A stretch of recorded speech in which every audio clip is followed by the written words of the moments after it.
Hello बच्चों, let's say this question and here this question says assertion tea cultivation is a labor intensive industry. T cultivation एक labour intensive industry यानी कि ऐसी industry जहाँ पे labour की बहुत ज़्यादा रिक्वायरमेंट होती है.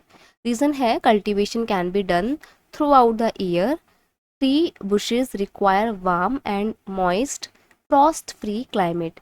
कल्टीवेशन पूरे साल होती है और टी को ग्रो करने के लिए ना एक वार्म क्लाइमेट की और मॉइस्ट फ्रॉस्ट फ्री क्लाइमेट, नमी वाला, थोड़ा हल्का गर्म और बिना कोहरे वाला यानी कि फॉग ना हो ऐसा क्लाइमेट चाहिए होता है टी को ग्रो करने के लिए. ये आपको दोनों स्टेटमेंट दे रखी हैं. आते हैं आपके ऑप्शंस पे. ऑप्शन है both assertion and reason are true and reason is the correct explanation of assertion. Next है both assertion and reason are true but reason is not correct explanation of assertion. Third option है assertion is true but reason is false और fourth option है assertion is false but reason is true. देखो जो T है ना, चाय के बहुत बड़े बड़े प्लांटेशन होते हैं, बागान होते हैं. असम वगैरह में, कर्नाटका में तो बहुत होती है, ठीक है. तो जो बड़े बड़े बागान है तो वहाँ पे काम करने के लिए मजदूर चाहिए होंगे, तो ये एक लेबर इंटेंसिव तो होती है. ये बात बिल्कुल सही है, ठीक है.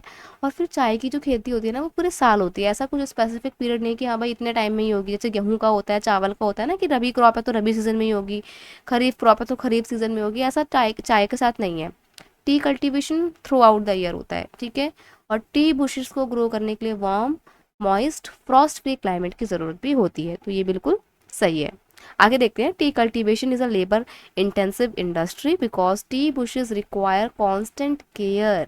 अब टी कल्टीवेशन जो है वो एक लेबर इंटेंसिव इंडस्ट्री इसलिए है क्योंकि टी की जो बुशेस होती हैं, जो उसके छोटे छोटे पेड़ होते हैं ना, उनको कांस्टेंट केयर की ज़रूरत होती है एंड अटेंशन की ज़रूरत होती है, including plucking and pest control.